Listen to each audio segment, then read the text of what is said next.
What is up, everybody? Welcome back to another episode of the Bootleg Football Podcast, Week 3 Recap Edition. This was a very fast 3 weeks in the NFL, but here we are. We are already days away from hitting the quarter pole in the season, or technically the quarter pole at 17 weeks now. It really throws off the math, pisses me off, but almost a quarter of the way through the season now. We've had a lot of truly phenomenal games already. We've had like a season's worth of great primetime games in the first 3 weeks. Week 3 was no exception. I could not be happier as a football fan with the pure entertainment value of this season so far. So I'm just absolutely stoked. Got my wonderful co-host here, EJ Snyder, who even as a beleaguered Bears fan, I think is still finding some enjoyment in the season thus far. But what say you, buddy? How you doing, and what are you drinking? I'm good. I am, displeased about the Bears, but it is a big, wonderful league, and that's one of the great things about doing Bootleg is we get to talk about the whole league, and there have been fantastic games, a couple that we were at, plus many more, and like you said, the primetime games have been showing up in a large way, so lots to talk about this week as usual. Not feeling particularly down because it's not that far off forecast for what's been going on in Chicago. And I brought on one of the beers I tweeted about on Sunday, which is the Fremont Brewing Lush IPA. I found this a couple of years ago, and they had it on tap at Buffalo Wild Wings back before the pandemic when I would go there to catch games that I couldn't catch on TV at home, and found it to be a really good sort of in-game drinking beer. It's got a nice clean taste to it. Fremont Brewing's right up the road in Seattle. And I tweeted about it, and Buffalo Wild Wings actually retweeted that on Monday, which was kind of fun. But we still don't have a beer sponsor, strangely enough. But I'm going to be enjoying that. And then for my shot, I went back to Milagro Silver Tequila, one of the ones I introduced you to. Over ice, and that will be used to celebrate our shots of the week a little bit later on. What do you have to drink? Well, I'm just going straight coffee in terms of my my usual sipper here because I got a lot of editing to do. I have 2 film rooms coming out this week, both on the Panthers defense, but I am not alcohol free. I do have my Cazadores here for the shot of the week that we're going to get to later in the show. I don't know why I always favor tequila shots over rum and whiskey shot. I don't know why. Even though like I love whiskey more than anything else, when it comes to shots, man, tequila just hits different. I don't know.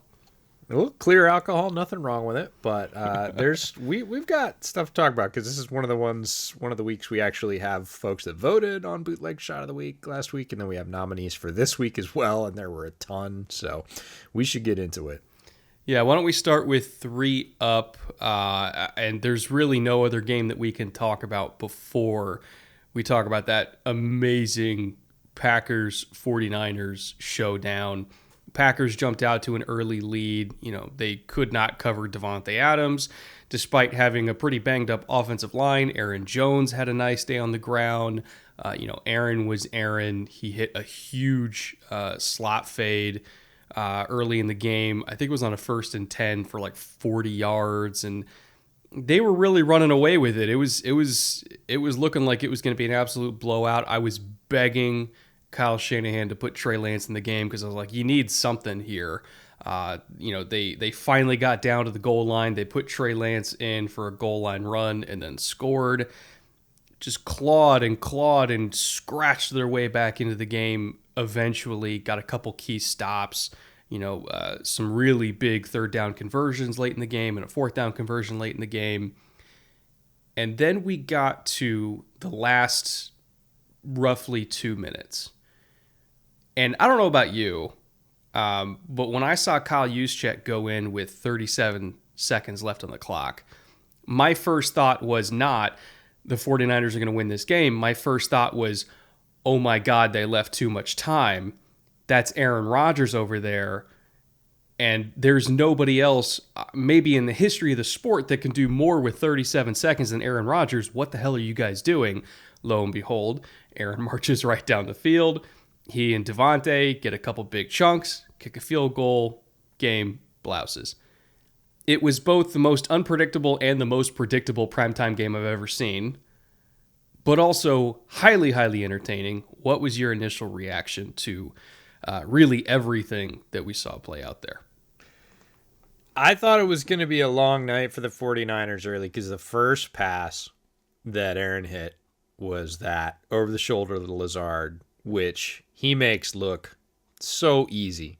He lays that ball out right in front of him. Lazard just has to put his hands up and basically walk out of bounds. Huge gain. And it was just a flip. And I, being a Bears fan, being a guy that's watched, have quite frankly, had the privilege to watch Aaron Rodgers play football for as many years as he has. Yeah, it's no fun that he guts the Bears, but he's also a Hall of Famer and one of the best quarterbacks, one of the most skilled quarterbacks to ever play the position. So I have an appreciation for that. And when he does that early, it's going to be a long night for a defense. That is a very difficult throw to make. Not many quarterbacks in the NFL make that throw with regularity, and he makes it look effortless. And I thought, they might run away from it. And the 49ers are a very good team. And it did go back and forth. That made it an interesting game. The score right before halftime was really kind of the, 49ers are going to even this up or get close. They're within striking distance now. This is going to be a bang it out affair. Super physical game. Davante Adams made huge catches before taking a massive shot down the middle and, to my eye, getting knocked out.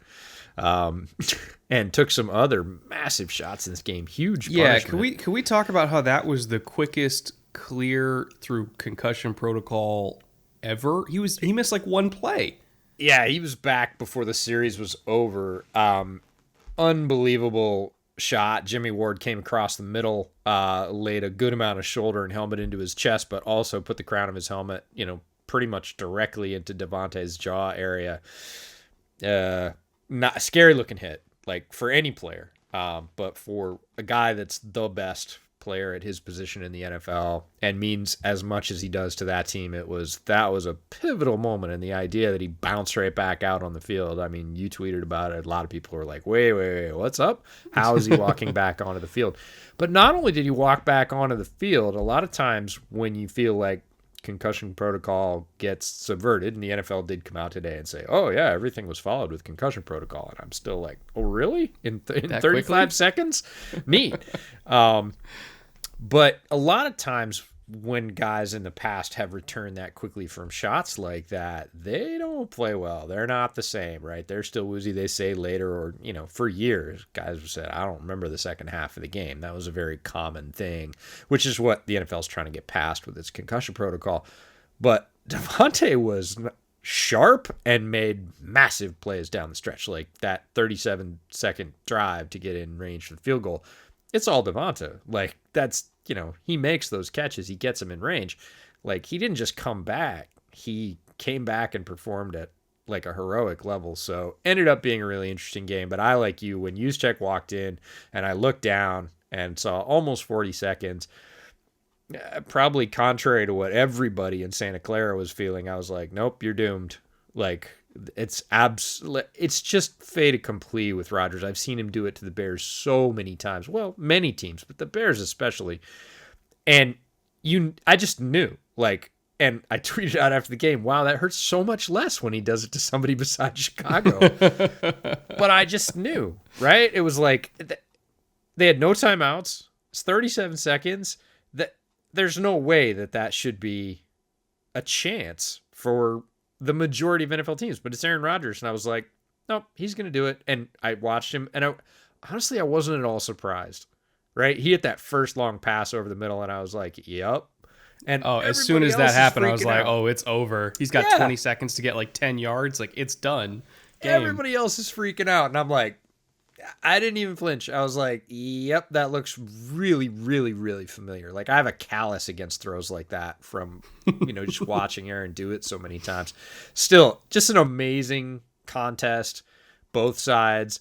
We should talk about Jimmy Garoppolo a little bit. Jimmy Garoppolo is, I had the idea in this game that maybe we're moving towards a future in the NFL where we have, like, quarterbacks that are more like baseball pitchers. And Jimmy Garoppolo seems like long relief. Like, he's the guy between the 20s, right? He's the between the 20s quarterback. And then the Trey Lances of the world are going to be the inside the red zone quarterback, because I'm going to bring that additional threat of run, pass. It's, look, if you've got Lamar Jackson, great, but most teams don't. So are we going to see more specialization? Because Jimmy looked pretty good moving the ball, but you also saw why San Francisco invested such a high pick in a quarterback, because there are some things that Jimmy doesn't do really well, and one of the ones he hasn't done typically really well and didn't do in this game was, once the rush comes in and he puts his head down, very rarely does he pick his head up and make a play after that. Like, it's over. Like, if the rush comes close and he has to pull the ball down, he's not one of those guys that's going to duck, run out, look up, and make a 20-yard completion and kill you with that. He's going to kind of skimper around in the pocket, find the best he can, and either take a short sack or maybe bust out for a few yards. But you're not going to see him come up and kill your defense because you've been at it for 5 seconds. And, I think Kyle Shanahan knows exactly how far he can go with Jimmy G, and that's why they went and got a guy like Trey Lance. He can roughly go until halftime of the Super Bowl. And that's when everything is going perfectly. There's no injuries. Yeah. Offense is firing on all cylinders. He can look get to about so halftime good, of the Super Bowl. But the consistency piece of that is just, you saw it in this game against a fired up defense in a big game, nationally televised game. Like, he'll make some throws, and you think, oh man, like, if he could just do that all the time, like, I don't know why they invested in Trey Lance. And then he does the other thing, and you're like, oh, that's why they did. Yeah, Jimmy, Jimmy's fine. Mm-hmm. There's a lot of teams that would like to have Jimmy Garoppolo. Agreed. I'm not saying he's garbage. I'm just saying he's like, he has a ceiling. He's an almost there. Yeah. And I just think for organizations that are not thinking playoffs and they're thinking Super Bowl, which the 49ers are one of them, they feel like, despite how high they were picking and everything like that, and the quarterback trials and tribulations, they still felt like they were in a window. And quite frankly, I kind of agree when you look at their roster. They didn't want to mess around. Like, they just didn't want to. Like, that's why they traded for Trey Lance in the first place. They're like, look, we know what we can do with him. And it's still not enough, because if you want to win a ring, you have to get through Patrick Mahomes. You have to get through Tom Brady. Now, you just have to get through your own damn division where you got Matthew Stafford, Kyler Murray, and Russell Wilson. You're not doing that with Jimmy. So it's like, is Trey Lance going to work out? We don't even know yet.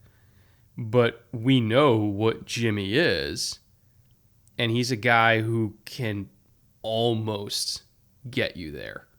Case in point, this game. They were down 17-0. And honestly, if they didn't run that package with Trey Lance at the goal line, I don't know if they score there. And then they're really in a hole. So it's like they were almost able to win with Jimmy, and Jimmy didn't even score all their points. So it's a tough position for the Niners to be in. But man, I'm starting to think they got to just rip off the Band-Aid here, because I almost feel like we're just spinning our tires in mud. Like, if you need one quarterback to get you down to the goal line, but he can't finish the job, what's the point?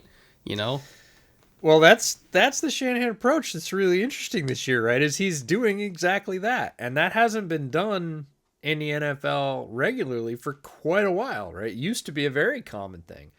And it really, I don't want to even say it's a myth. Just the norm is there's a guy, the team unifies behind who that guy is. They get used to that guy being out there, and they do their best with him there, and that's what first stringers are all about. Shanahan's saying, look, I think I can minimize some of those rookie mistakes. I think I can give Trey Lance a little bit of runway here where he doesn't have to come in front of this, massive crowd that's back in Santa Clara against a guy like Aaron Rodgers, who's a Hall of Famer, take all the pressure, take all the knocks, have people turn against him. Like, I can have Jimmy go out there and get us up and down the field and play pretty well.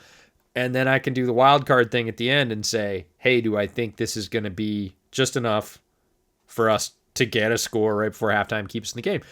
He's balancing it really well. I don't think anybody probably guessed at that. There were a lot of people saying, well, they picked Trey Lance, Jimmy's gone, they're going to trade him, he's not in their plans. And they said resolutely, and look, coach speak in the offseason can be trusted as far as you can throw it, but they said, no, we got to roll for him.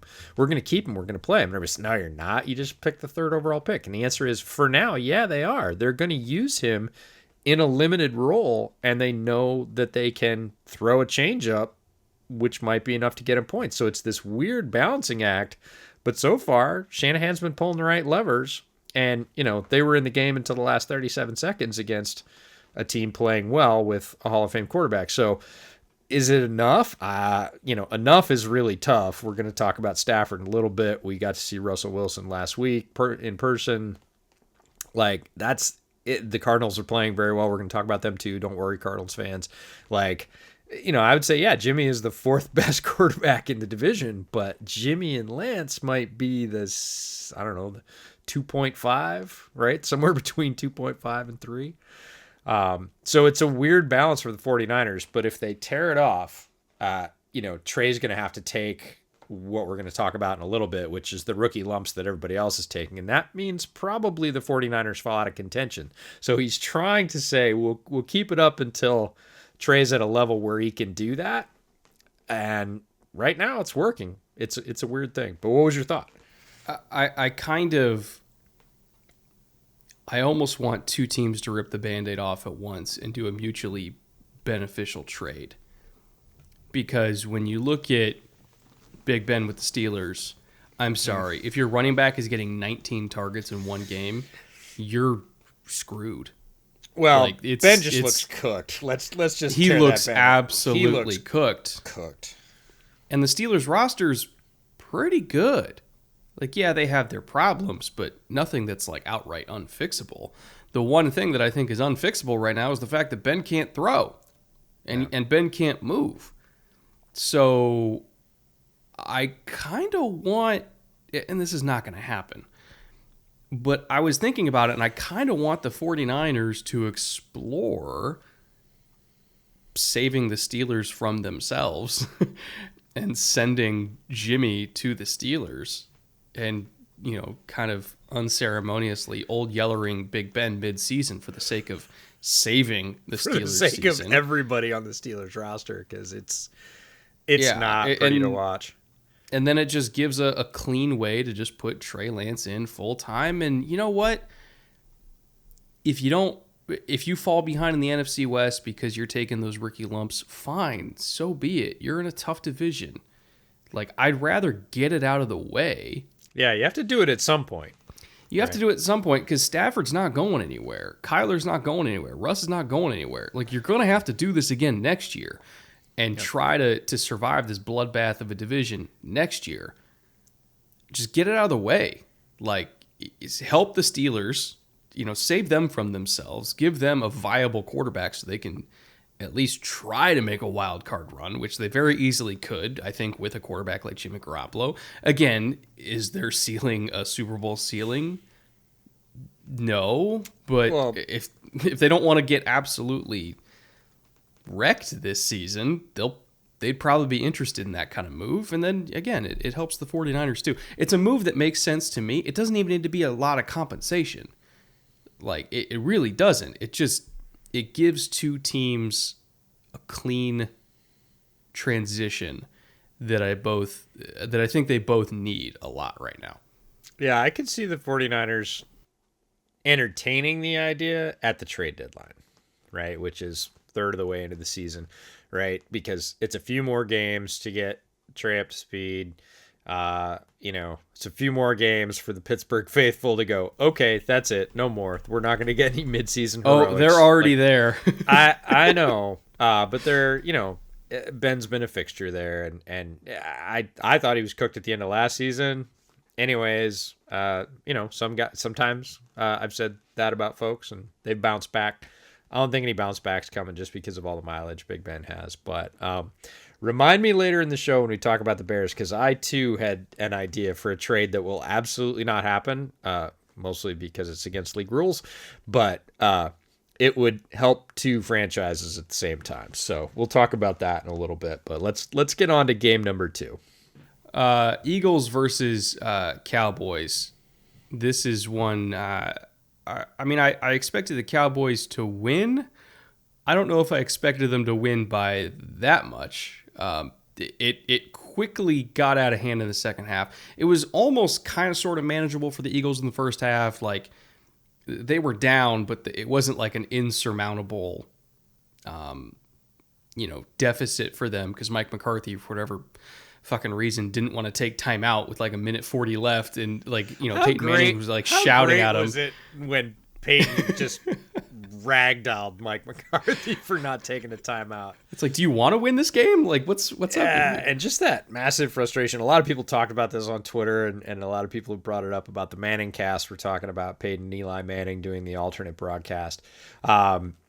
Peyton's absolute disdain for any inefficiency or missed opportunity on the football field, whether it's by a quarterback, a coach, a receiver, a drop ball. He's not even a guy throwing the passes, and he's just pissed about it. And I think that's probably the best part of the Manning cast, is just that absolute, like, what are you doing?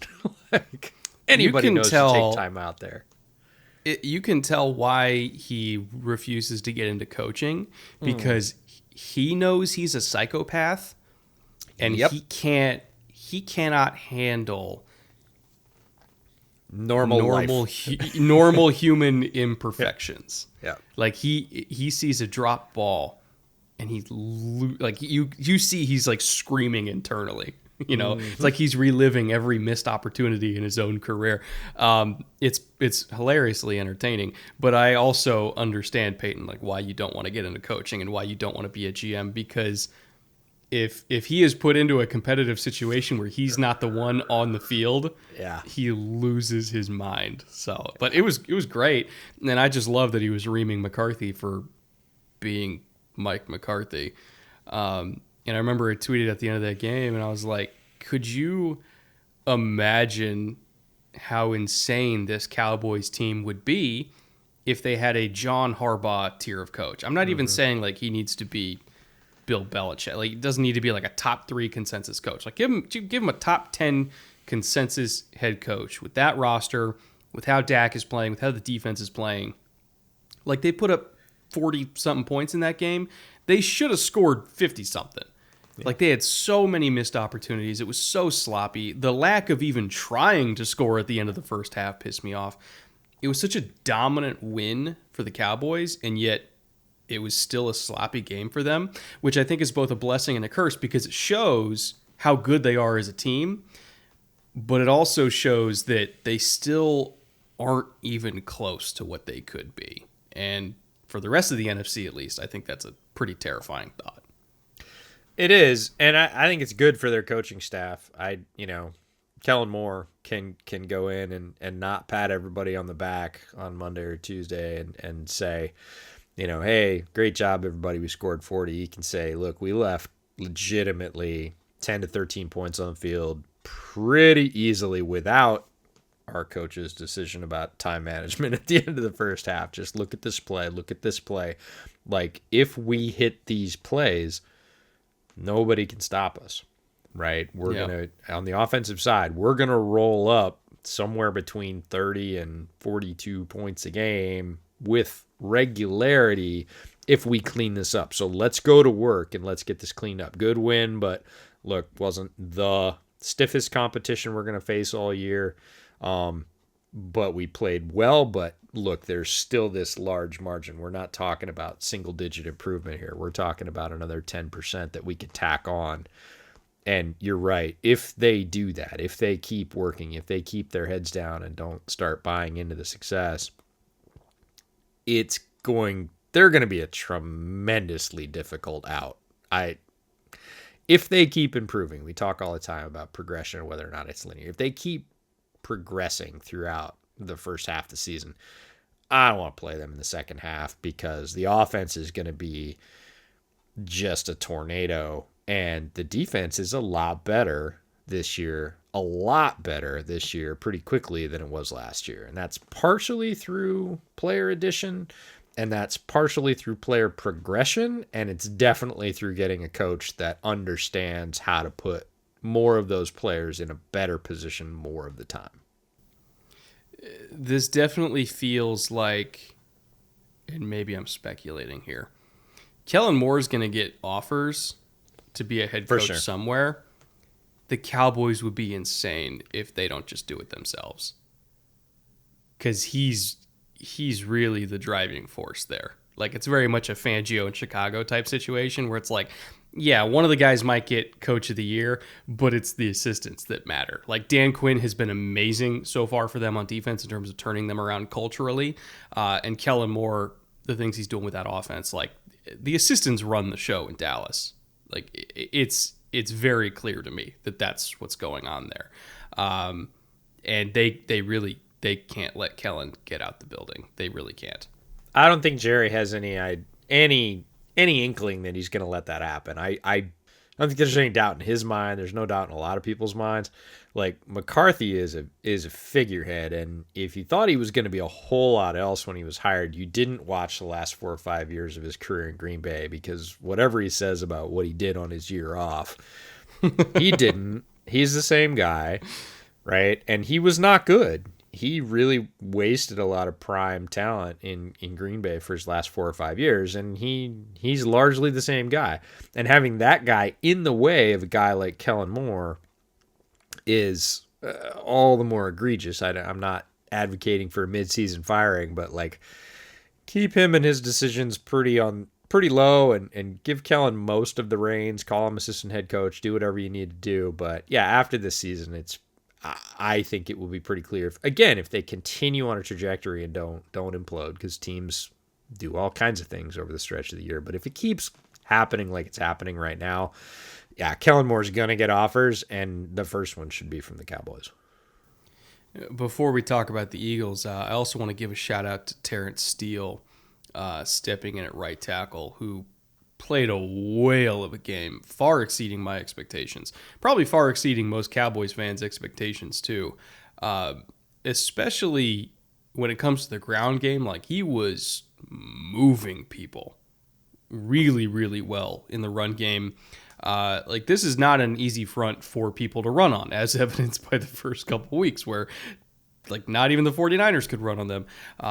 But, I mean, Zeke had holes, and when Zeke gets up to steam, he's going to tack on an extra 2 or 3 anyway. Pollard had a couple nice runs.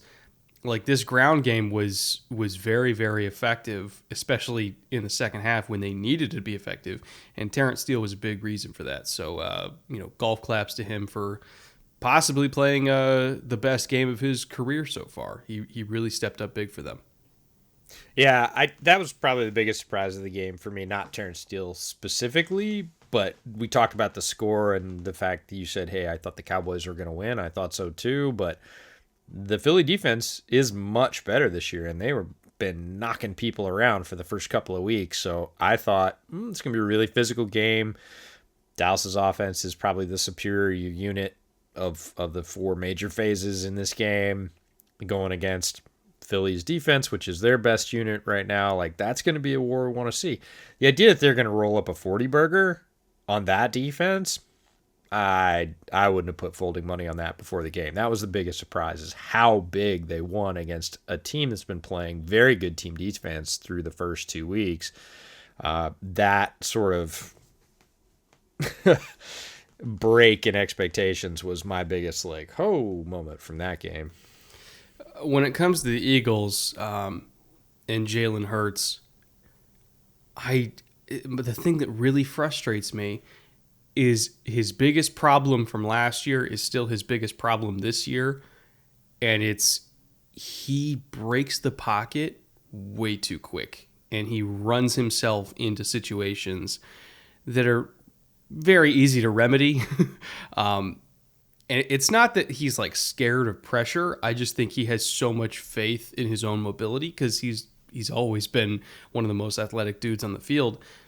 His comfort zone is being in space. His comfort zone is just creating outside of structure, and he's not Patrick Mahomes, but it reminds me of like early Patrick Mahomes, where I'm like, dude, just play in structure. Like, the design is working. Like, just stay in the pocket and throw. And it took a little while, probably by like mid 2019 for Pat to be able to just comfortably sit in the pocket and throw darts. And then, of course, in 2020, he started, not drifting side to side, but more drifting back. And that created a whole problem in its own right. But specifically with Jalen, it's a very similar problem to a young Pat Mahomes, where it's like, I get it, you're really good outside the pocket, but just stay there for a little while. Like, just stay there you have a good offensive line.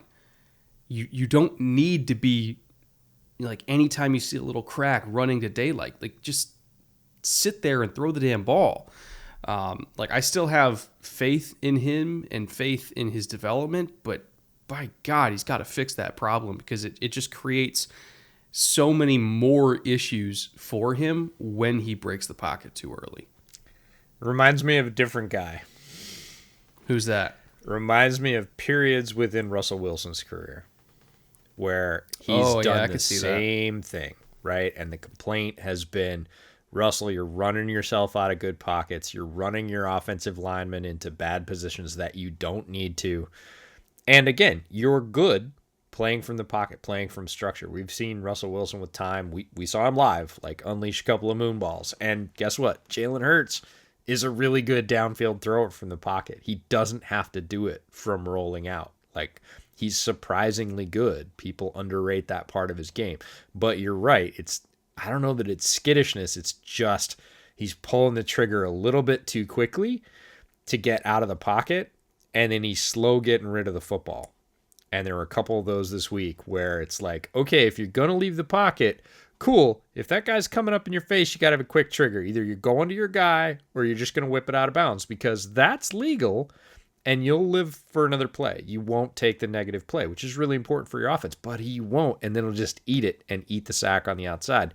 And you're like, okay, that's like 3 bad things in a play. Like, you broke the pocket too early. You didn't make a quick decision. Then you didn't throw it away, which you had the option to do. And throughout his career, Russell Wilson's done that some. You talked about Pat Mahomes having a problem, drifting a little bit too much and then turning that drift into backwards motion in 19, which infuriates your lineman, because you're like, I'm not blocking for you to be 12, 15, 17 yards deep. I can't do that. I need to know where you're going to be. And if you move yourself up, down, or sideways, and I don't know that with my back turned, it's going to create pressures and it's going to create negative plays for this offense, and that's going to get us off track. And that can create, like you said, a lot more problems. So I'd like to see him sit, because he's got all the skills. I'm still a believer. Great deep arm, good leader, certainly tough, mobile, all that. He's just got to clean up a couple things. One is not leaving the pocket too early, and then the other is, if you're going to do that, have a quick trigger, either out of bounds or to your person downfield, and that's it. Like, bang, bang, one or the other. Don't eat the sack on the outside. Another thing that really kind of frustrated me in terms of game planning for Philly, they had 2 designed carries for Miles Sanders the entire game and 1 carry for Kenneth Gainwell. So 3 running back carries, 9 carries for Jalen, some designed, some not. The Cowboys' run defense has been better this year, but it's not some like insurmountable force like, when Tampa Bay's with Vea and Sue. I was going to say, it's not like Tampa Bay, at the end of last Tampa. year when they get Vea back, and you're just like, well, you probably shouldn't run it because you're not going to get anything. They're not that good. And 3 I saw was a modern low for running back carries. And I don't remember how far it went back, but it was a long time. It was like since the 60s. No team has had less than 3 halfback carries. And it's just not enough. Nagy's flirted with that in Chicago a couple of times. He's had games where he's had 5 and 6, which is still bad in terms of offensive balance. If you're talking about 55, 60 plays and you have 6 carries, it's probably not enough no matter who you're going against. But 3 is kind of... that I'm going to put on Sirianni and the coaches in terms of just not keeping track of that, not realizing that was a thing, because that's just not enough balance. Look, if the team knows you're going to pass every time, if they know what you're likely to do every time on a down, it just gets easier, right? They only have to defend so many things. To put it in perspective, again, I'm not like a huge analytics guy. Not that I'm against it. I'm just not very good at math. But the folks over at Football Outsiders are very good at math. And they have some stats called like adjusted line yards for both offense and defense. And it's kind of like a measure of like how effective on a per carry basis an offensive line is or a defensive line is. The Cowboys' defensive line is 25th in the league through week 3 in adjusted line yards allowed per rush.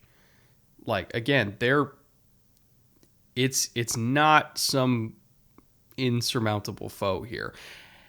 And when your quarterback is very visibly struggling, like Jalen Hurts was struggling, for you to not even attempt to kind of relieve the pressure even a little bit, like, I get you were down early, but like not to the point where you don't run the ball at all. It was a very, I can't imagine they went into the game plan thinking they're not going to run the ball. Like, I guarantee you they weren't planning on not running the ball. But somebody should have alerted the coaching staff of like, hey, our offensive line is getting absolutely dog tired out there because you're not letting them lean on anyone. Like, just call a couple runs. Like, because again, that is like, you talk to any offensive lineman out there, like running the ball recharges an offensive line's batteries because it's more active than passive. You sit there and try to anchor against a bull rush 50 times in a game because you're not running the ball, you get tired out really, really quickly. But if you're actually the one kind of inflicting the violence on people, now you're kind of tiring out the defense. So it's like, it was bad for the line. It was bad for Jalen. It was bad for the defense. Like, the decision to not run the ball was bad for everybody. And I really hope they learn that lesson for the rematch later this season because they cannot make that mistake again. And they've got a good stable of backs, right? Yeah. You got Miles Sanders. They've got Scott. They went out and got Gainwell in the draft. You can do a lot of things that are running the ball that aren't running the ball, right? You can line those guys, all three of those guys up in the slot, motion them in, motion them out. That, again, is going to help Jalen understand the coverage. You can do RPOs all day with all three of those guys. You can motion them out. You can orbit motion them out. You can do whatever you want to get them out in patterns and have short passing game that basically equates running game. But there wasn't a ton of that either. You just didn't see Sirianni and his staff adjust to that and let that line go to work on, again, what is a good and improving but not stalwart defensive line. And that lack of balance really hurt him. And I think Jalen Hurts really felt that lack of rhythm. Yeah, so this is just two games for the Eagles in a row that were reflective of a young team and a young coaching staff. They have not been able to overcome their mistakes on either side in either of these last two games, and they caught a couple losses because of that. So I hope they grow throughout the season. So that we can stop talking about the Eagles shooting themselves in the foot over and over again. But you never know with young quarterbacks and first-year coaches. Sometimes it goes well early, and sometimes it takes a little while. So we'll see. 3-up number 3, a young quarterback with a rookie head coach that are having no problems kind of getting their shit together. The Chargers and Brandon Staley with Justin Herbert are quickly showing themselves, I think, to be a menace in the AFC. They went toe-to-toe with the Chiefs in Arrowhead. And really, anybody beating the Chiefs is an accomplishment in itself. Beating them on the road is an entirely different ballgame. For them to walk in there and come out with a W, and we can make excuses for the Chiefs. Yeah, they had some boneheaded plays. They had a couple more fumbles, and Pat Mahomes threw just a really inexcusable pick late, and then there was the first pick on the no-look pass where the receiver didn't expect it, and it bounced off his hands, and Asante picked it off. Yeah, there was a lot of unfortunate plays for the Chiefs, and they still barely lost the game. But That's also kind of a theme that we expect from the Chiefs at this point, where they don't play clean games. Very rarely do you see the Chiefs ever play start to finish a clean ball game. They make mistakes. They're an aggressive team. They're a mistake-prone team that relies heavily on the fact that they are so explosive that they dig themselves out of holes consistently. They just happen to run up against a team in the Chargers that is also extremely talented and wouldn't let them off the hook. They capitalized on the turnovers. They got 21 points off turnovers. Justin Herbert is just as physically talented as Pat Mahomes. He's not Pat Mahomes yet, but by God, he's really damn good. And then you got Brandon Staley, who I think is already showing himself to be a very, very capable young coach. I think we're just seeing now that the Chiefs, when they run up against an equally talented team, they can't get away with that bullshit anymore. And they really have to clean it up. The turnovers were stupid. They were all preventable. They had some clock management decisions that were, again, easily preventable. Like, this team can't get away with being sloppy like this. That's why they lost the Super Bowl to Tampa. They can't get away with being themselves sometimes. And honestly, in a lot of NFL games between equally matched teams, it really just comes down to who makes the fewest mistakes. And at least in this game, the Chargers made less mistakes than the Chiefs. Yeah, there's loose, which we've certainly seen the Chiefs play loose. And when you're hitting that stuff, it looks like the Showtime Lakers, and I've made that comparison before, that when Kansas City's clicking on all the cylinders and it's all working out, all the no-look passes and jump passes to Kelsey and, read routes that go the right way, they look loose and fast and unstoppable. They look like a basketball team. And when it doesn't, there's too loose, right? There's loose and too loose. And if they get too loose, yeah, you get loose with the ball, early fumbles, set them behind. I really want to focus on the Chargers. I think it's I don't want to say statement. I think it's way too early for statements. But it is a game that if folks are looking around, certainly in that division, they're going to go, oh, okay. They went into Gay Field at Arrowhead or whatever they're calling it these days. They went into the Chiefs' house and they took a game from them with a coach. Hold on. Is it not called Arrowhead anymore? They have a new primary sponsor, GEHA, at Arrowhead. Lots of Chiefs fans are up in arms about it. So everybody still calls it Arrowhead. When did that happen? It's been that way at least this entire offseason, because it was that way in the preseason, and there was a bit of an uproar because they changed the sign, and Chiefs traditionalists were displeased. I don't care what the sponsor is. I'm still calling it Arrowhead. You'd be in the majority. Everybody's calling it Arrowhead. Anyways, they went into the Chiefs' house and took one from the Chiefs with a coach that's 3 games into his tenure, against a healthy Pat Mahomes, and everybody, rightfully so, worried about the Chiefs' offensive line in the offseason, right? It's the reason they lost the Super Bowl, largely. Pat was a little bit hobbled, but he didn't have enough protection. They said, we're never going to do that again, and they went out and invested. I won't even say overinvested. They just invested on multiple layers and said, we're not going to hit on all of them, but enough of them are going to work out. That's worked out really well so far with Creed Humphrey and Trey Smith. Turns out the Kyle Long didn't work out, but that's okay. They had other folks in line that were going to make that line come together. The offensive line is largely stabilized, but the defensive line, which everybody thought was going to be completely and absolutely nuts, including us, has not really come to pass. That is not a line that's hurting people. And there was a clip that Nate Tice put up over the weekend, and he was talking about the Herbert throw, which is pretty amazing because he's in the pocket, he scrambles out to his left, then he makes a ridiculous, only 3 guys in the NFL can make that throw, and Herbert's one of them. I responded to that on Twitter and said, the throw's cool, but really what's killing me is he had an eternity in the pocket. He had 4 seconds in a nice, clean, bubbled out pocket where he felt no pressure and he was able to easily escape out the side. The Chiefs' defensive front, I really thought, and many folks thought, look, you're taking Chris Jones and you're moving him outside, and he's been terrorizing people in the preseason. He just doesn't really seem to have the gas. Frank Clark's been a no-show. They added some pieces in the offseason and free agency. it hasn't gelled. They're not getting consistent pressure. And when offenses have that much time, whether or not they have a passer as talented as Herbert, they're going to tear you up a little bit. They're going to be able to put up some points. And when you get a guy like Herbert, he's going to be able to do it more and more often. And to walk in on the road with, I'm not going to say, a rookie head coach, but a coach that's got this is his third game leading the team, come away with a win against what is basically a full strength Chiefs team with Mahomes. This is not a small thing. It's not the end of the world, but it should go noticed, not unnoticed. And speaking of Frank Clark, the Chiefs' pass rush might not get any better for a while because he hurt his hamstring in practice before this game, and I mean, hamstrings. Who knows how long he's going to be out?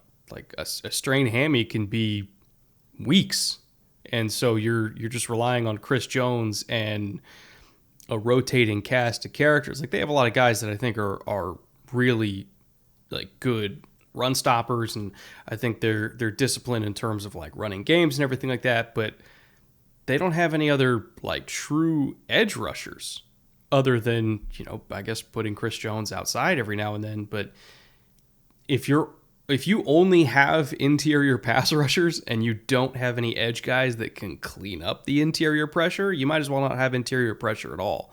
So it's a unique problem that I'm not really sure what Kansas City's going to do other than like maybe leaning into blitzes and simulated pressures a little bit more, getting the DBs involved in terms of trying to get edge pressure with those guys, and then maybe running some unique coverages behind it to try to generate some turnovers. Like right now, I feel like their defense kind of lives or dies off turnovers, and that's it. Which, it's a very Chiefs thing. It's been that way for a while, but yeah, no, it's a unique problem. I'm sure they're going to solve it because Steve Spagnuolo's amazing, but it might be a little while till we see this Chiefs defense kind of really come into their own. And in the meantime, they're last in the AFC West. Through 3 weeks, they are dead last. They're behind the Chargers, and then you got 2 3-0 teams at the top. So, I mean, they're starting on the back foot, and they got a really, really uphill climb here with a very tough division. They've already dropped a key division game at home. I don't know, man. They're still going to make the playoffs because they're the Chiefs, but I kind of already feel like they're out of the first seed discussion, which is big for them, because now we could be potentially looking at them as having to do like a full road slate in the playoffs. Like if they can't catch up to the Raiders, if they can't catch up to Denver, if the Chargers take off, which is very much a possibility here, the Chiefs in a full road slate in the playoffs is not something they've had to deal with for a while. And man, it makes it tougher for me to kind of have faith in my preseason Super Bowl pick of Chiefs going there again. Yeah, the offense is going to have to get things cleaned up. Again, it's a 17-game season now. We're 3 games in. I'm not going to write Kansas City off. They have wrongs to right. The offense needs to be cleaner. They can't give the ball away and give the opponents free possessions. The Raiders have started extremely hot. We're going to talk about that, but the Raiders started extremely hot last year, if you remember. They were all through September and October. They were tearing it up. They looked amazing, and then they fell off a cliff. The Broncos have, I would say are inexplicably 3-0. And we'll see how they manage, new quarterback, tons of talent on that team, but do they have staying power late into the year? We don't know. That's 17 games is a long time. Like you said, I have faith in the coaching staff in Kansas City. I believe they'll clean it up, but the offense is going to have to pull a heavier load, and that means no cheapies. And like you said, sometimes playing a boring game. If they can do that, they could work their way back in. I'd actually worry more about the Chargers than the other two teams. That seems weird given the first 3 weeks, but Raiders have been prone to hot starts and cooling off. Denver is a complete wild card. They could sustain it throughout the season. That'd be really cool for them and their fans.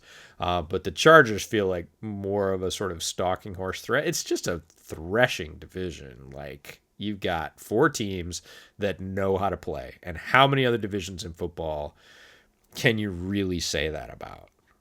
And the answer is, one. I think, which one? NFC West. Yeah. That's about it. Yeah, but I almost feel better about whatever you want to call the fourth team in the AFC West than I do about the Cardinals. If the Cardinals are the fourth team. True. But, they're not we'll right see now this by weekend. record. They're playing against the Rams. We'll see. They're not right now by record, but we'll talk about that in a little bit. That is a contest game for sure. But, both of those divisions, okay, I give you that. Other than that, there are not 4-team divisions. There's a bunch of 3-team divisions and a bunch of 2-team divisions that are those two are one of those two is gonna end up at the top, and the other guys are working on it, right? Those divisions are both if I told you right now, 3 weeks into the season, that any of those 4 teams in either of those divisions ended up on top at the end of the year, you wouldn't be surprised.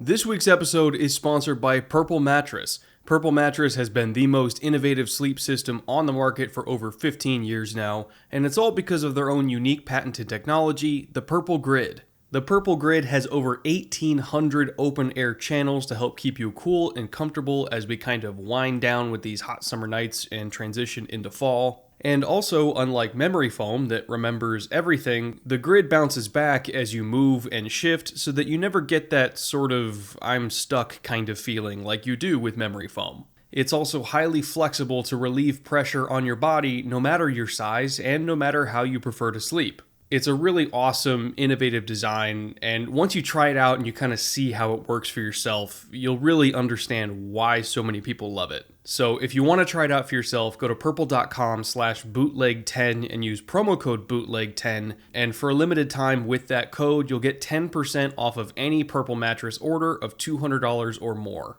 Again, that is purple.com/bootleg10, promo code bootleg10 for 10% off of any order of $200 or more. Terms and conditions, of course, apply. All right, EJ, moving on to 3 down here. So 3 either teams, coaches, players, situations, whatever you want to call it, that are either trending down or just had a really rough week. Suffice to say that the entire Bears offense shit the bed. And we can spread blame out to a lot of different places. Offensive line didn't play well. Spreaders. I'm just saying. It's very easy to blame Matt Nagy for everything. Trust me, very easy. He was the root cause, I would say. But at the end of the day, the players also just didn't play well. Like Jason Peters looked really old against Myles Garrett. The receivers were not getting the separation that you would hope for some of these guys with their pedigree.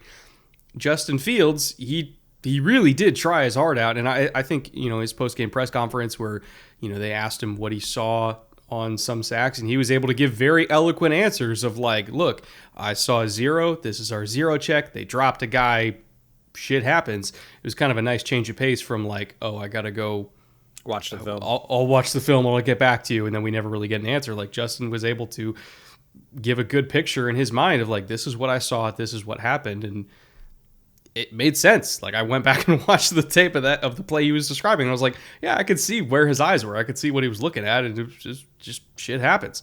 So the players didn't execute to the best of their abilities, but like I alluded to, Matt Nagy, I think, was the root of everything because he wasn't putting the players in a good spot, I think, to perform to the best of their abilities. When you look at play design, when you look at the just complete lack of respect given to Myles Garrett, you're not even going to try to chip him.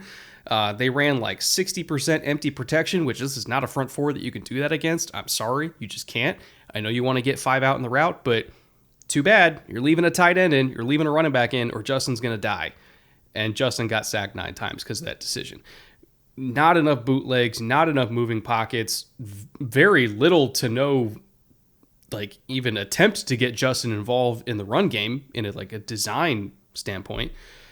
It's just a really shitty game plan, all the way around. And yeah, the players didn't do well, but I think a big reason for that is Matt Nagy just didn't put them in a good spot to do well.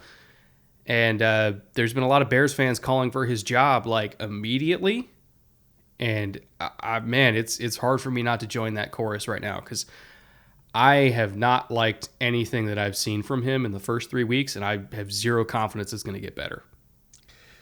Yeah, we can put blame in one place. We don't need to. There's plenty of places to put blame. Matt Nagy failed horribly. Like, his job is to create a plan that puts his players in the best place to succeed. He didn't come close. And then there's some Nagy defenders out there, many, that I've run into in the last few days. And I'm not bucking up and saying the players did great and Nagy did terrible. The players did terrible on top of it. Receivers didn't separate. Offensive linemen had a lot of trouble blocking. But the game plan was abjectly horrible and hasn't been great so far. Like, again, this wasn't like, oh, we had 2 sterling game plans and then there was this. Matt Nagy did so poorly that he made us strongly agree with Dan Orlovsky, which is rough because for Bears fans, that's like that's doomsday. We've disagreed with Dan on a lot of things. Look, I think Dan's a fine guy and a good professional, and he backs up a lot of his opinions. Like, I've disagreed with many, so have you. But Dan came out strongly the morning after the loss and said Nagy should be done. He should be fired. This is either negligent, like he just doesn't know how to do it, or it was purposeful. Like he just was so stubborn. He didn't adjust at all to his talent. And that's a coaching sin, right? That is a coaching sin, is to come out and say, my system is so preeminent, so prominent that I might have a transcendent talent that doesn't fit it. I'm not going to budge because it's my system, right? And that's what this game plan looked like, was ultimate ego or competence in this is right. And it wasn't. It was so not right. It was so wrong. It was so lacking in so many ways that's where people really get at it. Look, the Bears aren't going to fire him midseason. They didn't fire Mark Trestman midseason, right? So don't fire him, but strip him of play calling duties. Period. End of story. He should never touch play calling duties again. And if he's not okay with that, then fire him, right? If he says, no, if I don't get to call plays, I'm not staying. Fine, you're not staying. Because go be an OC somewhere, call plays there. Yeah, you cannot call plays anymore. And he can stay as a head coach. I actually think he's a pretty good head coach. Players resonate to him, that sort of CEO role, enthusiasm, getting people to buy in. Like, that's all good, but he might be a gifted play designer, but he is not a gifted play caller, and there's a huge difference. Bill Lazor is somewhere in the middle, and that is so far above where the Bears are right now. They need to make that move. So he can stay as coach. He can't touch play calling anymore because he has more talent than what showed up on Sunday. I mean, Sunday was abysmal. It was like 68 yards passing or whatever for Justin Fields. They had no hope throughout the entire game. And right now they're averaging, I think it's like 3.6 yards per play. And nobody's averaged less. Oh, that much? Nobody's averaged less than 4.5 since 2006. 2006. Dreamgirls was the big movie in theaters in 2006. Why do you know that? Because I looked it up. Oh, God. I was like, what happened in 2006? Because that's a long time ago now. And like Dreamgirls was the box office hit. Like, that's the last time an offense did worse than the Bears offense is doing through the first 3 weeks. Again, it's not just Sunday, right? This offense, guided by Matt Nagy, he is the architect and the play caller, is historically horrible, right? So you can say, oh, players aren't performing. You can say whatever you want. The bottom line is the NFL's a meritocracy. It's results-based, and the results have been horrendous. And for that, Nagy thoroughly deserves to lead off 3 down. 3 down, number 2, speaking of bad offenses. So a lot has been made about how the Jets' offense is terrible. The Bears' offense has been terrible.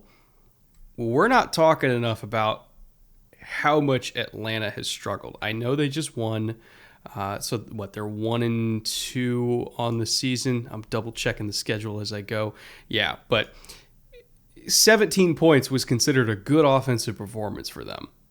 And let me put this in perspective. They are 25th in third down conversion percentage at 33.3%, 29th in points per game. 17 actually brought up their average. They're averaging 16.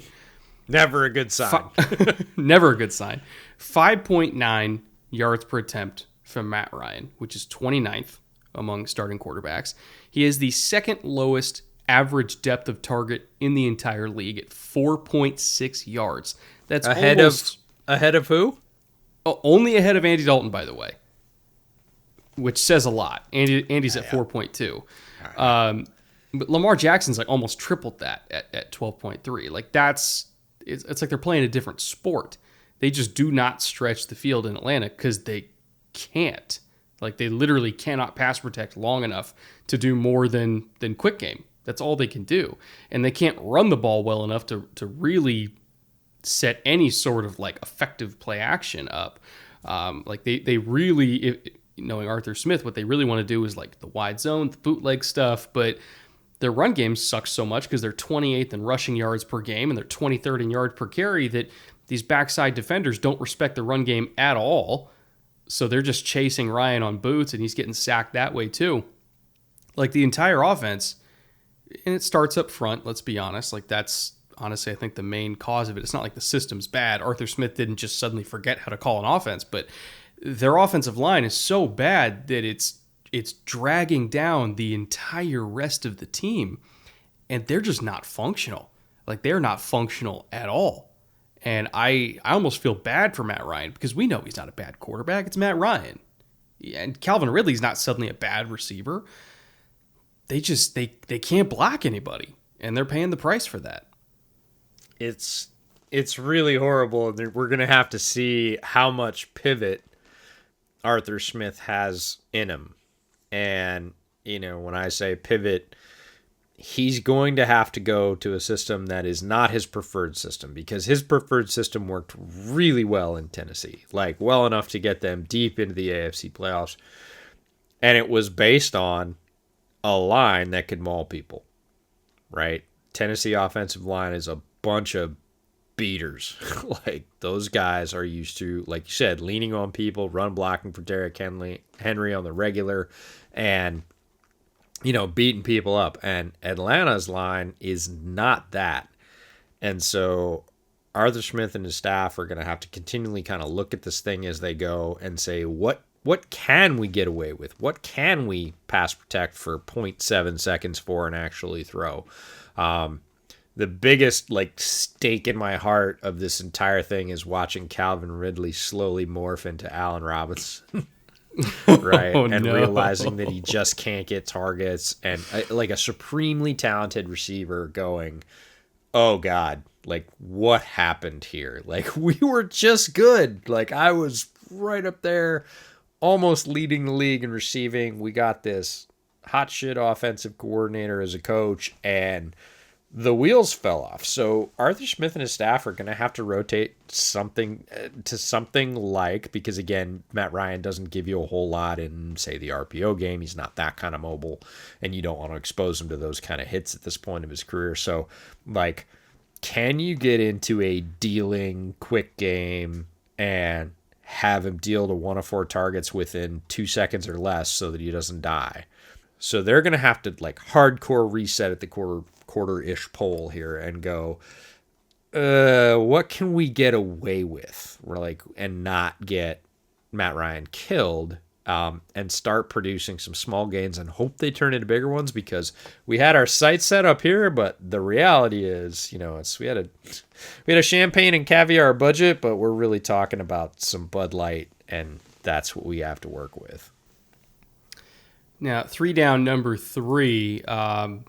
This rookie quarterback class, and again, this is not a long-term take at all, because we loved this rookie quarterback class. We had 5 guys go in the first round. Love is current. We love these guys, and they will get better, but they fell back to earth hard this week across the board. And some of them never really got high enough to fall back to earth. They've just continuously kind of worked their way towards the core. Ironically, the first two taken, Trevor Lawrence and Zach Wilson, they are both tied for the league in interceptions right now. They have 7 in 3 games. Zach Wilson threw 2 more. Trevor Lawrence threw a couple really just inexcusable ones against the Cardinals. Like the one off his back foot was not pretty. It was none of it was pretty. Yeah. And it's just like there's rookie growing pains, and then there's watching these guys and you're like, what the hell are you doing? Like I almost feel like, specifically Lawrence and Wilson, like I get it, your top 2 picks, you're going to historically not super well run winning franchises. Everything's on your shoulders. You're trying to lift the team up. But I think David Carr made a good point this week where he's like, look, if I could tell Trevor one thing, it would be the same thing that Troy Aikman told me when I was a young quarterback, which is it's so easy for you to, it's a lot easier for you to lose a game for your team than for you to win a game for your team. So just don't lose it for them so that you can be in a position to win it for them late. And right now, you see Lawrence pressing so hard, and you see Wilson pressing so hard. They're taking their teams out of games before they even have a chance to win them. Like, straight up. That's what's happening here. So if I was Urban Meyer, if I was really the entire Jets coaching staff, I would sit these kids down and say, like, stop trying to be a hero, be boring, just take what the defense has given you. If we need to do a 10-play drive here and there, we'll do a 10-play drive, but stop turning the ball over, because then you're never going to have a chance. Then you're always going to be playing from behind. Then you're always going to have a rush in your face because defensive lines are just going to tee off on you. And guess what? We're the Jets. We're the Jags. We can't protect you. We don't have great offensive lines. So stop putting yourself in a bad position in the third quarter by making really shitty mistakes in the first quarter. And then the other 3, I mean, we talked about Justin, but Trey Lance, I just want him to get on the field. Yeah. Which we talked about earlier. He gets the asterisk this week because he was protected. He didn't really play. He had no throws. He had 1 carry for 1 yard for 1 touchdown. Well, isn't that convenient? He scored.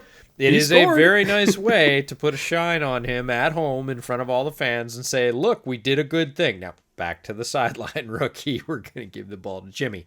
So, but everybody else, including Mac, who's looked really good up to this point, like, Mac had a pretty good day, 30 of 51, so the accuracy is not awesome. 270. The 3 picks was the was 3 what picks really, is what makes it look horrendous and really gets him sort of on this list. And yes, Patriots fans, we know one of those picks was absolutely horrible, bounced off his receiver, went up like a beach volleyball and was a free ball for the defense, turned into a pick 6. That's not on Mac, right? It goes on his stats. It really should go on the wide receiver. But 30 of 51. Look, you don't want rookie quarterbacks throwing 51 times in a game. You're probably not going to win most of those games. They're sort of learning right now, all of them, what they can get away with and what they can't, and they just need to take a few less chances. Like you said, if I was one of the coaching staffs, Jets or otherwise, I would sit them down and say, look, it kind of reminds me of Roadhouse. Did you ever see the movie Roadhouse? Of course. Yeah, I think great. it's illegal not for an American citizen to see Roadhouse by the age of 16. I wasn't aware of that statute, but okay. Glad to know California it's on the books. law, man. Get with it. Well, California might be a law. It's true. But in Roadhouse, Patrick Swayze says, he's trying to teach all these bouncers. He's the cooler at a bar, and he's trying to teach all these bouncers when to go off and when not to. And he says, just be nice. Right? And they go, well, what about? And he's like, nah, just be nice. And they're like, well, what about? And he's like, just be nice until I tell you not to be nice. Right? And if I'm sitting down my rookie quarterback, I'm saying the same thing. Just take what's there. Just go with what the defense gives you. Just do what we're telling you to do. Right? But what about, I roll out and there's a guy open 25 yards downfield. Just be nice. Right? Until a couple times a half, I'm going to let you take a shot. And it's going to be a design shot. And if it's not there, what are you going to do? Nope, you're not. You're going to be nice. You're going to play within the system, right? Because it's going to help you not take those chances off the table for your team. So just learn how to be nice. Do what we're telling you to do or throw it out of bounds. Live for another play. That's the best play you can make right now because all these sacks and the crazy tips. But, Coach, I didn't see him. I know you didn't. I knew he was there. I knew if you threw it, it was going to get picked. Just be nice. Well, people look at Herbert last year and they're like, well, Herbert was throwing bombs. And it's like, yeah, but Herbert was throwing bombs, like safe bombs. Like that you look at the one he threw against Tampa and like, well, he back-footed that. And it's like, yeah, it was 0. Like it was a safe throw. He just had to leave it out there because there's no deep safety in 0. And this guy was going to go get it. And then Guyton got it. It was like a 70-yard touchdown. So it's like, yeah, it's a bomb and it was off his back foot, but it's a safe bomb. Good chance to and take. So there's a difference there. Like even Aaron, when he was throwing bombs against the Niners on Monday, they were safe bombs. It was like, oh, I'm hitting MVS when he crosses the safety's face and we have like a curl holding the corner. Like there's nobody over there at all. So it's like, yeah, he's stretching the field, but he's doing it safely. The slot fade to Lazard. It's a man coverage call. Post safety's way the hell over there. There's nobody else there. It's a safe bomb. When you're stretching the field, that doesn't mean make a dumb throw. It just means take your opportunities where the safeties aren't. And these guys, so far, have had to learn some pretty rough lessons about that. Yeah, somebody made a great point about Wilson and the difference in his offense between BYU and what LaFleur's running in New York, and the amount of plays that he made out of structure at BYU and how impressive they were. And look, anybody that watched Zach Wilson tape knows that he made really impressive plays out of the pocket, out of structure. That was, I don't know, 60% of the appeal with him, 70. Like there's a physical talent. He's a decent leader, but like the plays that people would send you on Zach Wilson were like, he rolls out of the pocket, guy in his face, he flicks it 50 yards and everybody goes, ooh, right? It doesn't work in the pros, right? Or it works less, right? You're going to take the hit because the guy's going to finish on the outside because he's faster. And, oh, yeah, that safety can cover 10 more yards than that guy you were throwing against, who was the backup for Washington State, right? They're learning what they can get away with. And all the things that he got away with that made him look like Superman in college are largely things that do not work in the pros. And you got to be boring. You got to be in the pocket. You got all that talent. We'll unleash it. We'll get there. But you can't make a living on that in your first half of your rookie season because what's going to happen is what's happening right now. Today's episode is sponsored by Mack Weldon. Mack Weldon is a premium men's essentials brand that believes in smart designs and all of the high-quality fabrics that make up their daily wear system. The daily wear system is a selection of clothes that are all built to work together in any combination you want, whether it's their breathable t-shirts and polos, or their stylish button-ups and shirts, to, of course, underwear and beyond. Mack Weldon makes it easy for you to dress for work, leisure, or play with staples like their tailored Ace sweatshorts that pair well with their ultra-soft Pima tees, or if you're getting ready to start traveling again like I am, you can use their silver knit polo and radius shorts that are the perfect high-tech but also highly packable combo. And by the way, I have the Ace half zip and I've had it for well over a year now and I still wear it all the time. Could not recommend it enough. It's extremely comfortable and worth every single penny. So if you want to try anything from the Mack Weldon Daily Wear system, you can get 20% off your first order at mackweldon.com/bootleg, promo code bootleg. And again, that will give you 20% off your order. Once more, that is mackweldon.com/bootleg, promo code bootleg. Mack Weldon, radically efficient wardrobing. All right, let's roll it along to 3 interesting, and these don't have to be about certain games. It's really just anything around the league that we find interesting.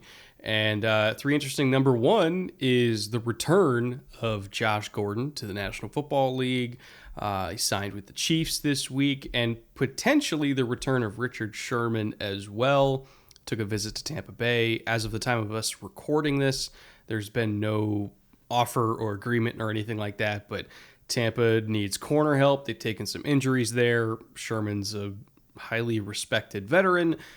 obviously past his prime, but he still knows what he's doing. And I think there's definitely worse moves the Bucs can make than to bring in Sherman to try to shore up a very injured and beleaguered secondary right now. So really, really fascinating to me that we're getting to at least one legend of the game potentially joining another legend of the game that at one point considered rivals. I mean, remember the Legion of Boom became the Legion of Boom against the Patriots. You mad, almost a bro? decade ago now. Yeah, that you was, mad, bro? That started, or at least put the Legion of Boom on the map when they won that game in Seattle. And Sherm, a young Sherm, was like a second-year Sherm. It's kind of funny, he's an old man now, and Brady was like already 15 years into his career, whatever the hell. That kickstarted the Legion of Boom era and really put that defense on the map, and now they potentially could be joining forces. And then you got Josh Gordon, one of the, I think, most indisputably freakiest talents at the wide receiver position that we've seen in the league in the last 10 years. Unfortunately, we haven't got to see him in the league maybe as much as we wanted to, but he can still run, he can still jump, he can still catch, he's still that kind of physical talent. And him joining a Chiefs team that I think is still trying to find the other wide receiver to Tyreek Hill, somebody that's not named Travis Kelce, that could be a huge addition for them as well. So again, just fascinating, key veteran additions that I think could pay pretty big dividends for two Super Bowl contending teams. Yeah, it almost feels like the mid-season switch, right? We talked about the trade deadline, and that's the last big stretch for player movement in the NFL season. That normally happens, closer to a third or a little closer to half. They've moved it back a little bit. But this is sort of like the quarter pole, veteran impact edition with Josh Gordon's status has been up and down for years, been in and out of the league, which has been unfortunate for him personally and quite frankly, unfortunate for football fans because he is one of the most physically gifted wide receivers to ever put on a uniform in the NFL. He's capable of things that I would say 90% of wide receivers overall are not capable of. So, and Kansas City's need has been described as everything from gaping to dire, right? They can't find that second wide receiver or third receiving threat because Kelce is clearly their number one or number two, depending on how you look at it. Tyreek Hill is the other, right? Those are your top two, but they haven't had wide receiver number two to round out that third receiving threat.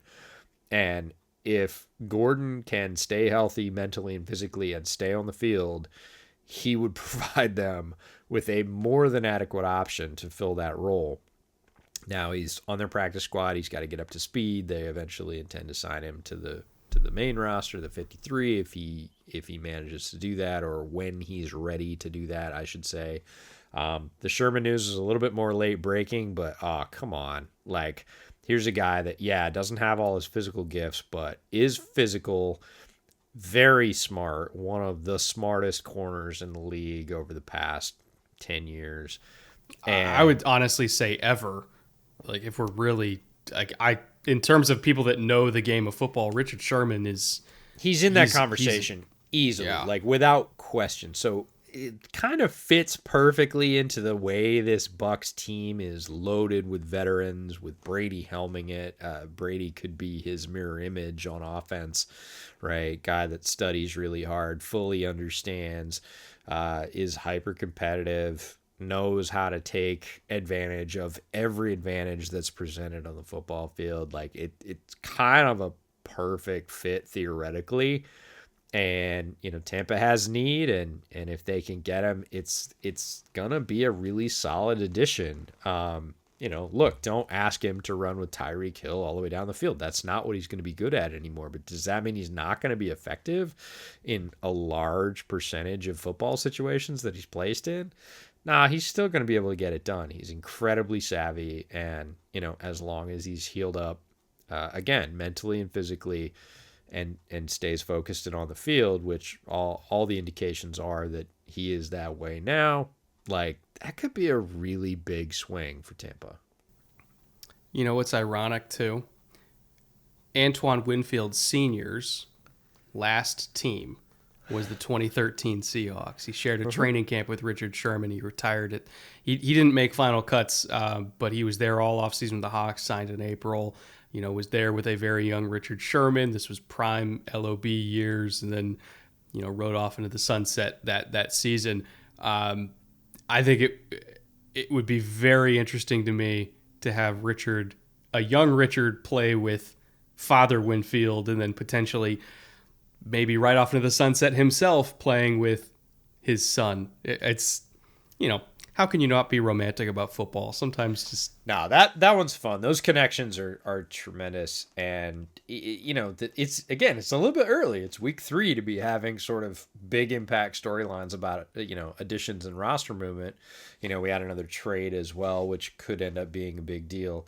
But just interesting that sort of out of nowhere, like Josh Gordon, no certainty about his status, and all of a sudden, hey, he's back and he signed with Kansas City. It's like, oh, okay, it's on.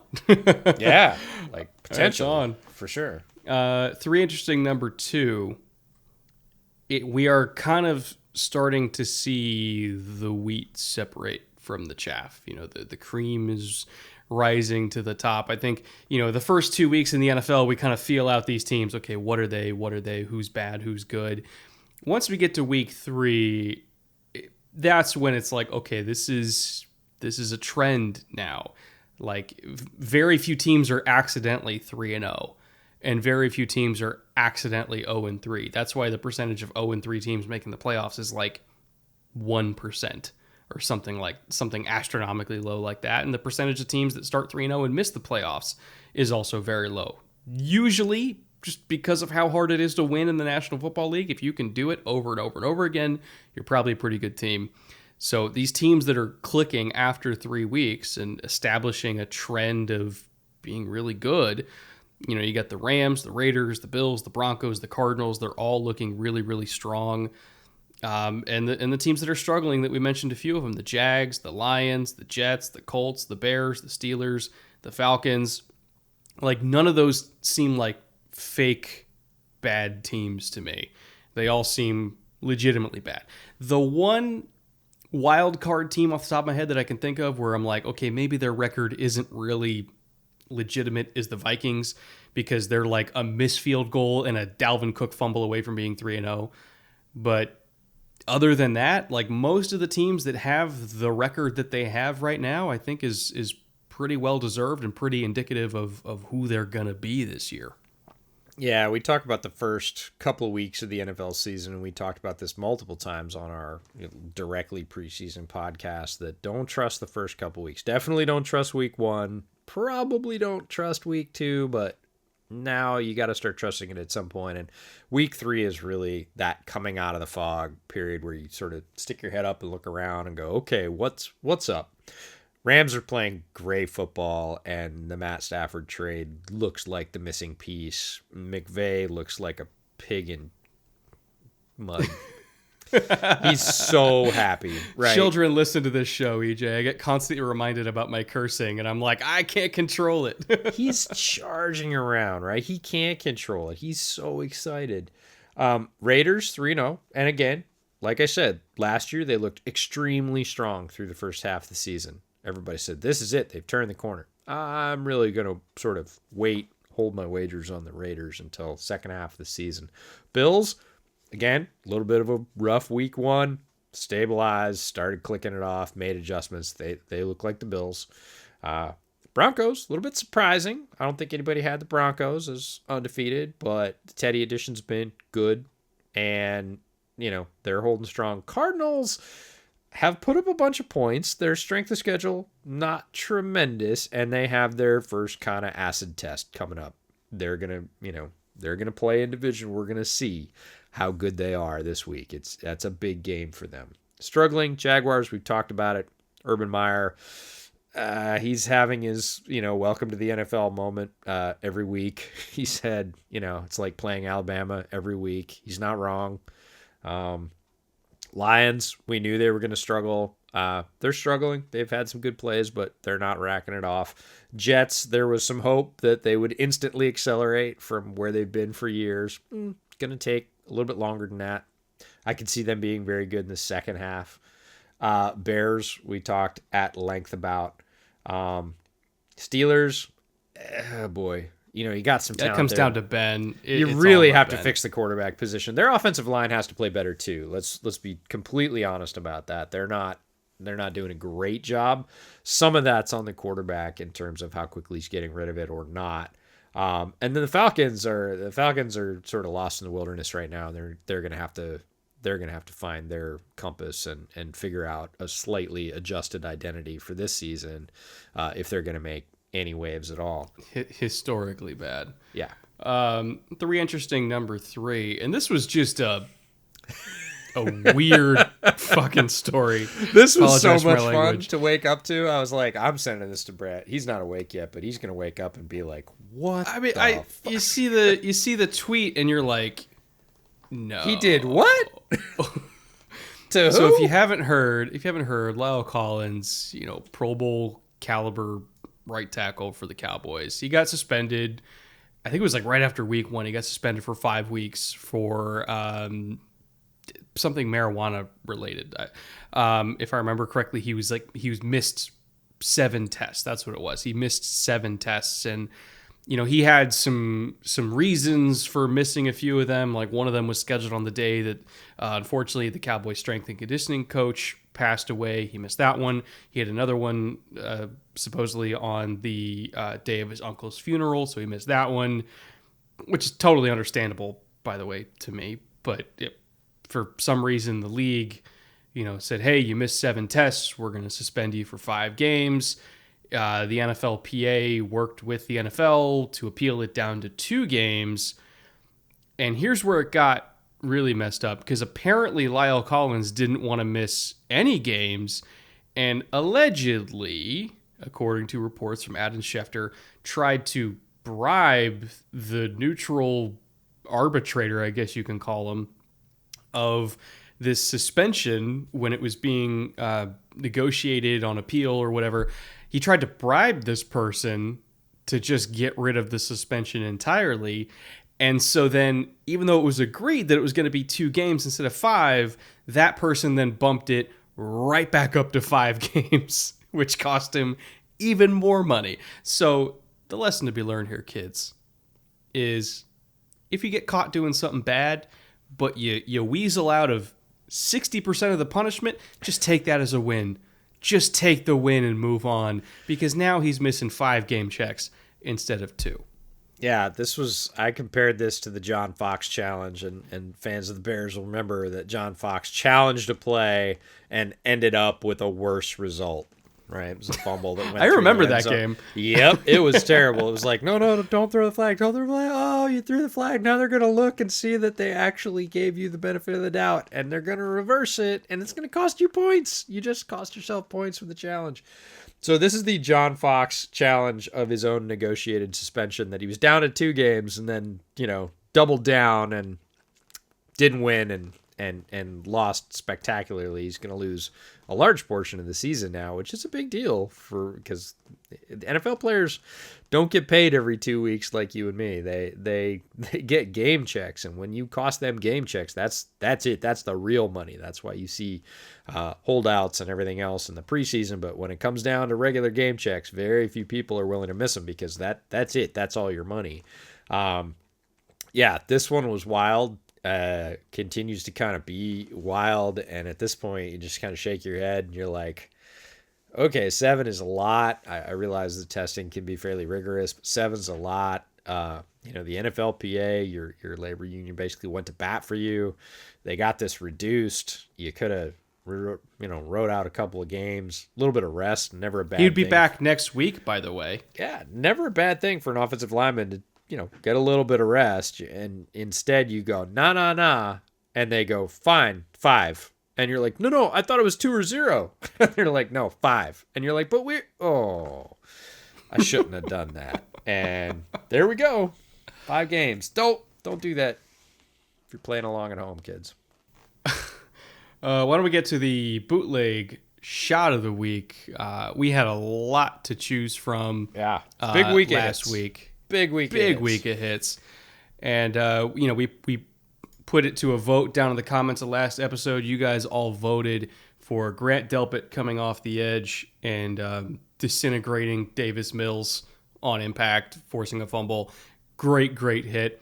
So before we get to this week's nominees, which you can vote again in the comments below, I want to toast you, Grant Delpit. Good job coming back from that Achilles injury and making your presence felt. Trying to elongate Davis Mills' neck even further. So. I don't even think that's possible, but God, he tried. He tried. Cheers to you, Grant. Cheers, indeed. Oh, man. God, I love Cazadores. Milagro Silver's no slouch, so we're just an all tequila show today, and I have no issues with that. I will say, though, going from coffee to tequila, hot coffee, by the way, to tequila. There is a cocktail that you need to try because you're one of the few people with enough bar supplies in your house to support it. So look it up. It's called a Brave Bull. A Brave Bull. Yeah, look it up in your cocktail book. I'm very curious. I'm assuming it involves coffee and tequila. Huh?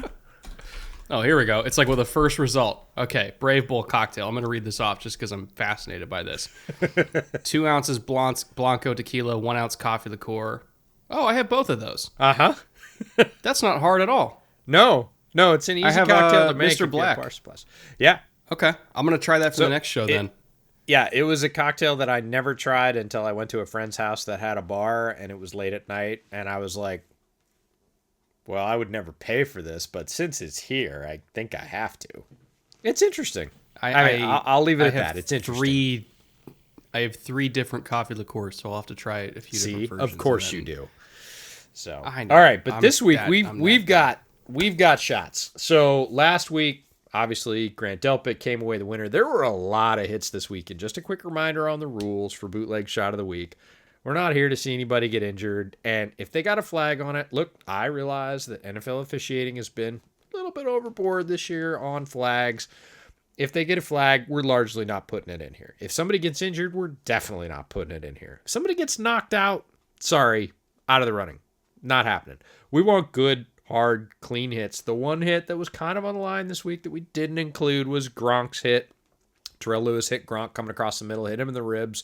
Clean shot, legal, no penalties. Gronk was hurt, not injured on the game, and Arians said x-rays came back negative. He'll probably play next week. But it was a rib shuffling shot, so we didn't end up putting that one in. The first one we have this week is Robert Tonyan's crack block on Nick Bosa, and this one was flat destruction. I saw this live, tweeted it out, said, holy cow, Nick Bosa just got annihilated by a crack, and then other people very quickly, including Mitchell Schwartz, put up the video. We're gonna link the video in the comments. Nick Bosa did not see Robert Tonyan coming down. He was standing just out of his line of peripheral sight, and he got put on his can instantly. This is as good a crack as you're ever going to see. The next one, C.J. Mosley of the Jets, mashing Melvin Gordon at the goal line. Melvin Gordon looks like he's going to make it in. C.J. Mosley stands him up, bends him over, and pushes him sideways. It's a good, straight, inside linebacker, track, hit the running back, and just absolutely limit their progress. Great shot. That was a reader suggestion, by the way, on Twitter on Sunday. This one's fun. Always cool to get special teams into the mix. We already got offense into the mix. CJ Ham of the Vikings decleating a Seahawk defender on special teams. This is a punt. Guys coming in off the edge to try and get a piece of the punt. Ham, a fullback, knows all about leverage, goes up high, both hands in his chest, completely pulls his feet off the turf and puts him on his back. And the last one's really fun. It's offense again, but Sony Michel in pass pro on the nickel blitz versus Tampa. This one's more fun in all 22 than it is in the TV angle. TV angle, all you really see is Sony Michel coming across and upending Ross Cockrell and putting him on his noggin as he was coming in on the nickel blitz. On the all-22, you see that Sony Michel was sort of scheduled to run a little flare route, and he was like one step from the point of no return when he, out of the corner of his eye, sees Ross Cockrell coming in, reverses field with great quickness, gets over there and submarines Ross, which causes that flip and has Cockrell land on his head. But Sony Michel was like just about out of the backfield on the left side, comes all the way back in front of Stafford to clean off Cockrell, let Stafford get a clean release on the pass. Great awareness by Sony Michel, tremendously athletic to reverse field that quickly, and then get a really good piece of Ross coming in. Just basically take him out of the blitz completely. So those are our four. Robert Tonyan, C.J. Mosley, C.J. Ham, and Sony Michel are our bootleg shot of the week nominees this week. If I had a vote, which I do, I will be voting. It's got to be Sony Michel for me, because that's the kind of hit where like Matt Stafford sends a bottle of wine to your house after, because it's like, thank you for taking an, like if Sony Michel didn't get shot of the week on that, Ross Cockrell would have, because he had Matt Stafford dead to rights and he was about to absolutely annihilate him. So either way, that play was going to be on this list, and it was just great of Sony Michel to scan and see it, and I mean, it really heads up perfect.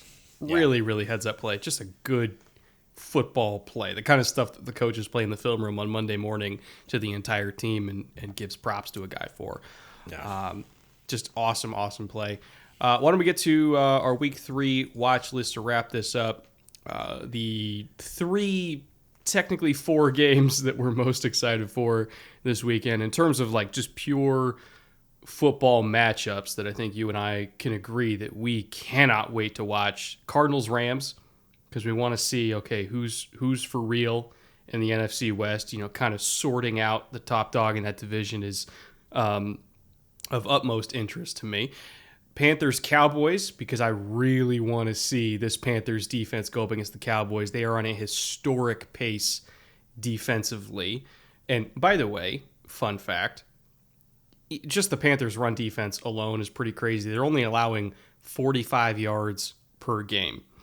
When you look at the 2000 Ravens, widely considered to be the best modern run defense of the last, 30 years, they only allowed 970 yards in a 16-game season. The Panthers right now, even in a 17-game season, are on pace to allow 200 yards less than that. 45 yards a game. Nobody's ever even come close to that. I highly doubt they're going to hold that pace the entire season, but even if they can hold like 70% of that pace, they're going to be considered among the best run defenses of the last several decades. And going up against that Cowboys offensive line, I can't wait. It's going to be an absolute war in the trenches. Must-see TV to me. And then last game, or technically second to last game on the watch list, Raiders-Chargers, because again, kind of trying to sort out, okay, who's top dog in the AFC West, trying to figure out, can the Raiders hold up against Justin Herbert? Are they going to go 4-0? And, can the Chargers get to 3-1 and assert themselves at the top of that division as well? Because we know that they're incredibly talented and well-coached themselves. And then, the asterisk game that everybody's going to be watching, even if we expect one team to completely beat down the other. In terms of historical significance, I cannot ignore Patriots-Bucks. I will be glued to my television watching that on Sunday Night Football. I cannot wait to see the return. And I have to imagine that every Patriots fan in that building is going to treat Tom more with reverence than as an enemy, because they want him to be a Patriot. They don't, as much as they might believe in Mac Jones, they still wish they had Tom. He's Tom Brady. They didn't want him to leave, so it's going to be a fantastic environment. Probably the Bucks beating the shit out of the Patriots, but I guess we'll see. Most likely the Bucks beating the shit out of the Patriots. So those are our 4 games for the watch list this week. All of them, well, most of them should be very entertaining football games, and all of them are very significant, at least to me, for one reason or another. Before we get out of here, EJ, what do you got coming this week over on Bears Over Beers? Bears Over Beers, we've got a Detroit preview. Very special guest. We're going to have Kent Lee Platt, known as Math Bomb on Twitter, who is the father of RAS, Relative Athletic Score. Also a big Detroit fan, so that'll be fun. Got some RAS-themed questions cooked up for him. And then we have a live stream coming on Saturday. We haven't had one of those in a while. We haven't given the fans a place to let off steam in a little bit. But we're gonna get back in the saddle, do a live stream on Saturday. We'll have all the details on Twitter. Haven't quite settled on a time yet, but want to give all of you voice, chance to ask your questions. Yeah, we haven't done that. We're hoping on having a guest. As soon as we dial that in, we'll talk about it. But yeah, live stream. And we think on it's going to be a Saturday for very us. special guest, by the way. Yeah, this is not just any not, guest. This isn't like the guy that was working the corner 7-Eleven and we're like, hey, do you like football? Like, not that kind of guest. A top flight guest. So we're not gonna tip hat until that's absolutely ink dry, in the building kind of thing. But yeah, should be fun either way. Live streams with us tend to be that way. So bring a beverage, bring some questions. Swing by on Saturday. We'll have all the details in both of our Twitters throughout the rest of the week. And then we've got other big news about Bootleg that many of you have asked for a long time, which is Patreon is coming. Bootleg Patreon probably should be up by the time this launches. We're incredibly honored that so many of you have asked. It really does still set me back. It seems very surreal that people are like, no, I want to pay you for talking about football. Yeah, just very humbled by that. Many people have asked. We've been a little bit slow in getting it up. We got all the bugs worked out. So it's going to launch this week. Should be up for Saturday as well for the live stream. We'll be talking about it then. And of course, we'll be linking it to all the social channels and getting it out there. But thank you all for asking in the first place. That still twists my brain into a knot, but very, very glad that you think it's worth it. And we'll have some fun benefits on there as well. So check it out when you get the chance. And then what do you have? You already talked about all the editing you have to do tonight. So I know you've got stuff in the hopper. Yeah, I have a film room specifically on the Panthers' run defense coming, and then I have a separate film room because it was going to be like a almost. Oh yeah, I saw that you split 40 it. minute. Like I bet. Yeah, I basically I'm turning it from a short film into 2 film room episodes. Second one's going to be on their pass rush, some of the really fun creepers they run out of nickel, some of the stuff that Tyler Biadasz and Dak Prescott are going to have to sort through this weekend because they run some. There's no other way to describe it. They run some really sneaky shit in their nickel packages. Like, they don't just rush 4. They rush 4 with pizzazz. And so I'm going to be breaking all that down. It's going to be a really fun episode. 4 with jazz hands. Yeah, Brian Burns coming off the edge of spirit fingers. Oh, it's great. It should be said that there were 3 hits this week that we considered for Bootleg Shot of the Week from the Panthers game this week. Like, they get guys free, and when they get guys free, those guys get home. Reddick, Burns, there was a Jeremy Chin hit this week in that game. Like, that game against Dallas is going to be really interesting because they hit. Like, that offense is high-flying in Dallas. That defense is physical in Carolina. So it's going to be, yeah, that, speaking of must-see TV, if you pinned me down and said you could only watch one of those games, like, I think for me that it would be Cowboys Panthers. Yeah. So, yeah, full week. Lots of content coming your way, but let's get ourselves out of here and reset, and we'll see you on Saturday. We'll see you all back in a few days for that live stream. And until then, later. Take care.